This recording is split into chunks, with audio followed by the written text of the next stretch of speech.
Assalamualaikum warahmatullahi wabarakatuh. Di sini kami ingin mempresentasikan tugas besar yaitu jurnal tentang program alat pelacak posisi dan penonaktif penonaktifan mesin kendaraan. Nah, di sini kelompok kami ada Muhammad Pawas Atalah, terus ada Dias Parda Ibnu Zain, dan saya sendiri Randy Riansah.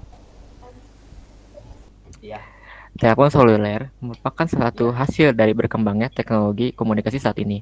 Layanan yang disediakan ponsel dan sedang menjadi tren di masyarakat saat ini adalah Short Message Service atau SMS, atau layanan pesan singkat. Global Positioning System atau GPS adalah sistem untuk menentukan letak di permukaan bumi dengan bantuan penyelarasan atau synchronization sinyal satelit. GPS tracker atau sering disebut dengan GPS tracking adalah teknologi AVL atau disebut juga Automated Vehicle Locator yang memungkinkan pengguna untuk melacak posisi kendaraan, armada maupun mobil dalam keadaan real time. GPS tracking memanfaatkan kombinasi teknologi GSM dan GPS untuk menentukan koordinat sebuah objek, lalu menerjemahkannya dalam bentuk peta digital. Microcontroller adalah suatu alat elektronika digital yang merupakan masukan dan keluaran serta kendali dengan program yang bisa ditulis dan dihapus dengan cara khusus. Cara kerja microcontroller sebenarnya membaca dan menulis data. Penelitian ini mencoba membuat perangkat lunak untuk melacak dan menonaktifkan kendaraan bermotor dengan handphone dan GPS berbasis microcontroller. Microcontroller sebagai sistem masukan dan keluaran program yang bisa membaca dan menulis data serta handphone sebagai output tampilannya. Seiring dengan perkembangan zaman dan aktivitas transportasi padat, sehingga meningkat pula kasus kejahatan pencurian dan perampokan kendaraan bermotor, baik motor maupun dan mobil. Kasus pencurian ini dirasa sangat merugikan khususnya bagi pengelola bidang usaha transportasi, diantaranya usaha sewa, rental mobil, travel, dan jasa ekspedisi. Sistem pelacakan kendaraan adalah sistem yang memungkinkan pelacakan dan pengendalian kendaraan melalui komputer online, smartphone, tablet, dan lainnya. Berdasarkan basis 7/24 berkat satelit GPS. Pada dasarnya, sistem pelacakan kendaraan bekerja dalam lingkaran GPS, GSM, atau GPRS, peta digital, dan software khusus. Menyediakan alat pengaman kendaraan yang murah dan efektif dengan pemanfaatan limbah handphone bekas menjadi alternatif solusi alat pengaman kendaraan bagi masyarakat pemilik kendaraan golongan menengah, menyediakan alat yang membantu proses pelacakan kendaraan yang hilang.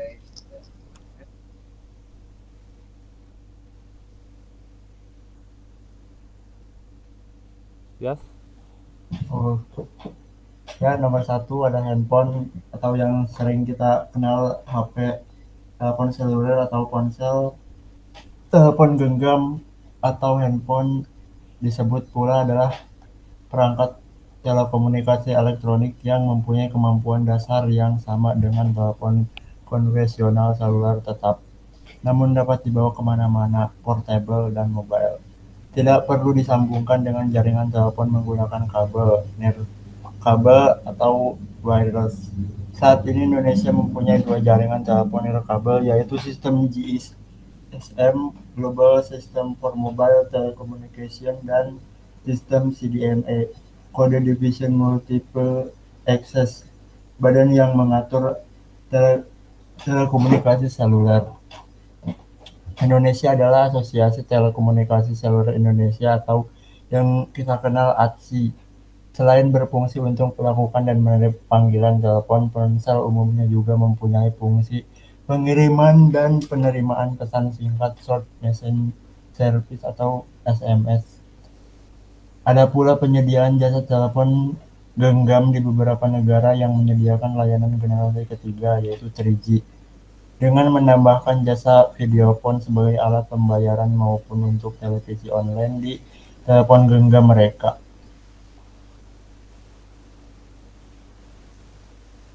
Yang kedua ada GPS atau Global Positioning System. GPS adalah sistem navigasi berbasis satelit yang terdiri dari setidaknya 24 satelit. GPS berfungsi dalam segala kondisi cuaca dimanapun di dunia, 24 jam sehari tanpa biaya berlangganan atau biaya penyiapan. Departemen Pertahanan Amerika Serikat (US DoD) untuk penggunaan militer, tetapi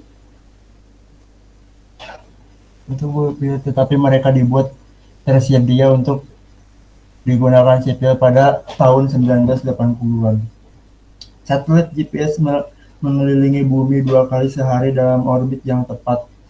Setiap satelit mengirimkan sinyal unik dan parameter orbital yang memungkinkan perangkat GPS untuk memecahkan kode dan menghitung lokasi tepat dari satelit. Penerima GPS menggunakan informasi dan trilaterasi ini untuk menghitung lokasi pasti pengguna. Pada dasarnya, penerima GPS mengukur jarak ke masing-masing satelit dengan jumlah waktu yang diperlukan untuk menerima sinyal yang dikirimkan. Dengan pengukuran jarak dari beberapa satelit lagi, penerima dapat menentukan posisi pengguna dan menampilkannya secara elektronik untuk mengulur rute lari Anda. Penerima GPS saat ini sangat akurat berkat desain multi-saluran paralelnya.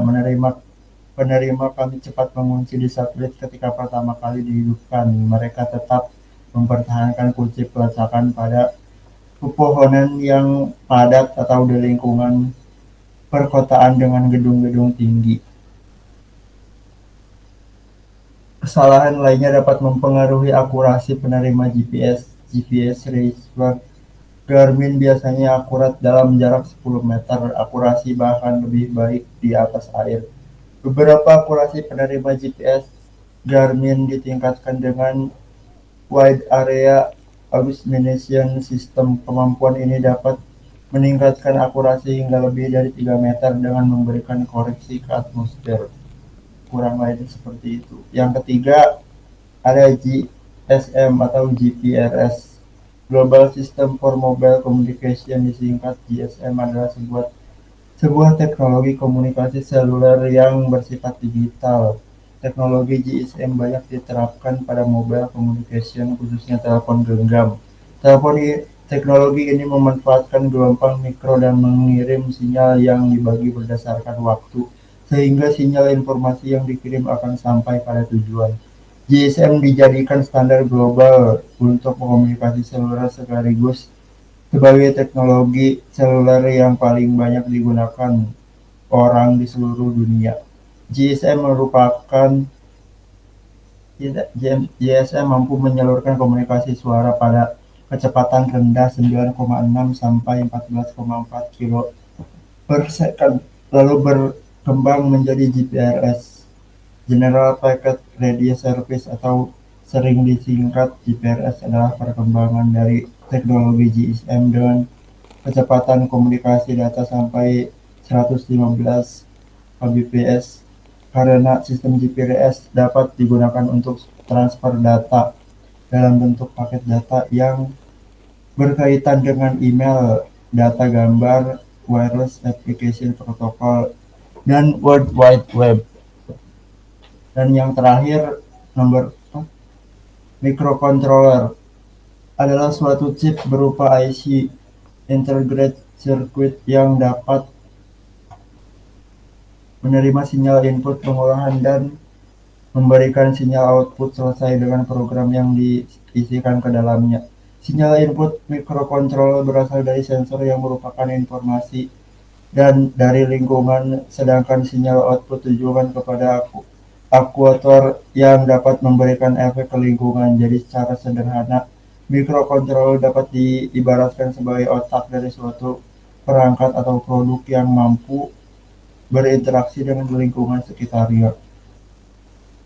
Microcontroller pada dasarnya adalah komputer dalam satu chip yang di dalamnya terdapat mikroprosesor, memori, jalur input-output, dan perangkat pelengkap lainnya. Kecepatan pengolahan data pada microcontroller lebih rendah jika dibandingkan dengan PC atau pada PC. Kecepatan mikroprosesor yang digunakan saat ini telah mencapai order GHz, sedangkan kecepatan operasi mikrocontroller pada umumnya berkisar antara 1 sampai 16 MHZ, begitu juga kapasitas RAM dan ROM pada PC yang bisa mencapai order gigabyte dibandingkan dengan mikrokontroler yang hanya berkisar pada order byte atau kilobyte. Meskipun kecepatan pengolahan data dan kapasitas memori pada mikrokontroler jauh lebih kecil jika dibandingkan dengan komputer personal, namun kemampuan mikrokontroler sudah cukup untuk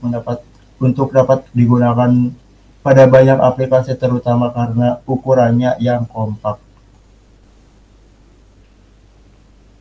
Terus lanjut ke kemudian ada metode pelaksanaan program. Metode pelaksanaan program dibagi menjadi 4 bagian. Yang pertama ada tahap inisiasi. Pada tahap ini akan dilakukan persiapan awal, yaitu survei. Survei akan dilakukan untuk mencari data yang akurat dan beberapa hal yang di bawah ini. Yang pertama, jenis kendaraan mobil yang cocok untuk dijadikan percobaan dan penerapan teknologi. Yang kedua, perbandingan beberapa jenis tracker, baik yang berteknologi lengkap, mudah dicari dan murah, serta beberapa parameter atau rating lain dari tracker yang ada.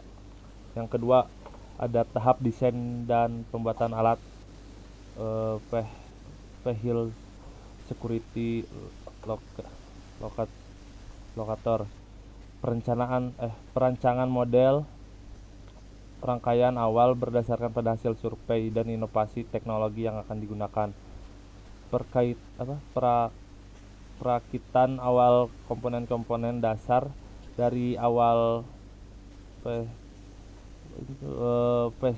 vehicle security locator yang sesuai dengan desain model rangkaian yang telah dibuat. Komponen dasar alat berupa modul GSM, modul GPS, bagian elektrik kendaraan, serta penempatan mikrokontroler untuk menciptakan desain yang sangat tepat, minimalis, dan murah.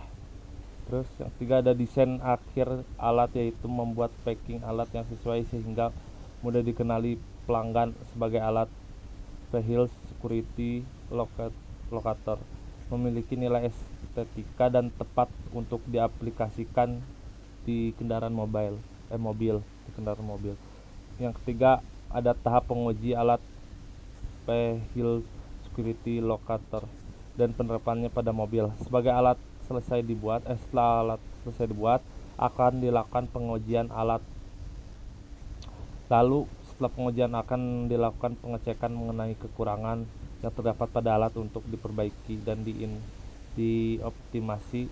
Setelah itu dilakukan penyempurnaan desain akhir untuk meminimalkan faktor-faktor kegagalan. Dan pada akhirnya desain akhir ini akan diuji ulang hingga berhasil, kemudian dilakukan penerapan langsung pada mobil yang telah dipilih. Yang keempat, tahap pengumpulan dan pengolahan data. Tahap terakhir untuk mengumpulkan hasil desain, pengujian hingga penerapan alat yang berhubungan dengan tingkat keberhasilan dari rencana awal yang ditentukan.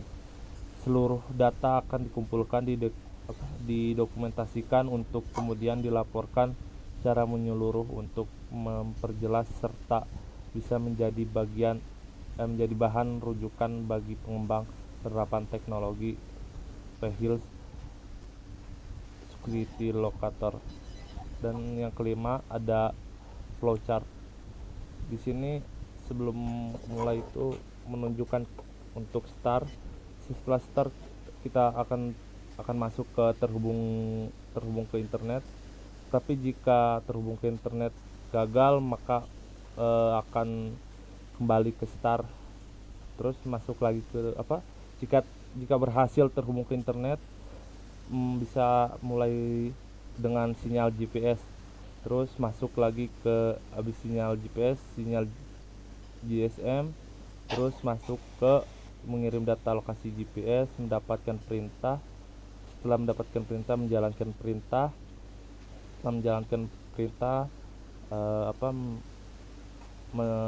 mesin hidup mengetahui mesin apakah hidup atau tidak, terus memverifikasinya selesai dan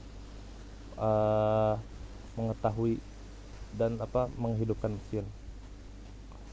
Setelah itu jika verifikasi tidak, masuk ke mode darurat, mengunci kendaraan, terus mengirim sinyal darurat dan lokasi, menerima perintah user, menjalankan perintah user, dan perangkat di reset ulang, terus kembali ke terhubung internet itu.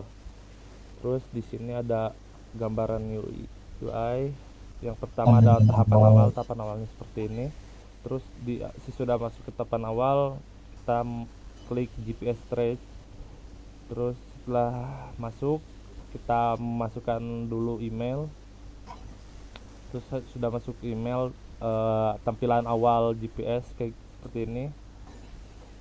Sudah itu, jika ingin melihat melalui GPS atau HP atau Maps HP, bisa mengaktifkan dulu GPS dalam HP-nya. Jika sudah jika sudah itu mengaktifkan dulu GPS, langsung kita klik yang tanda ini, yang ada tanda, langsung berubah ke model kayak seperti ini. Jika sudah jika sudah klik ini, langsung di sini ada tahapan posisi awal di mana saya berada, dan ini posisi mobilnya. Jika sudah itu, kita bisa melihat dengan cara klik bagian mobil itu, tekan gambar pada mobil, lalu klik save pada yang sudah saya bulati di sini.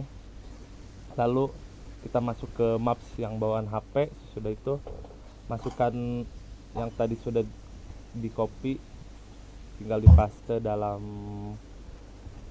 pencarian, lalu petunjuk arah, klik petunjuk arah, dan sudah itu, inilah hasil yang dapat kita cari, mobil di mana, keberadaan mobil kita sendiri.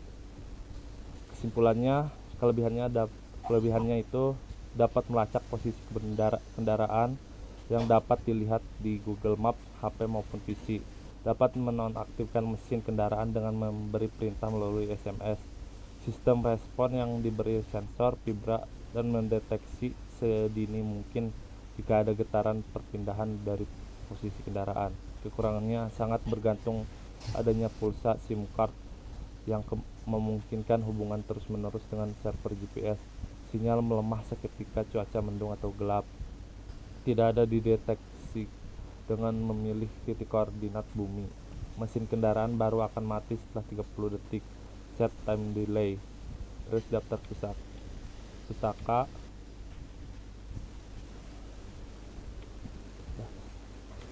Ya, kurang lebihnya seperti itu. Bila ada salah kata atau kekurangan, mohon dimaafkan. Wabillahi taufiq wal hidayah. Wassalamualaikum warahmatullahi wabarakatuh.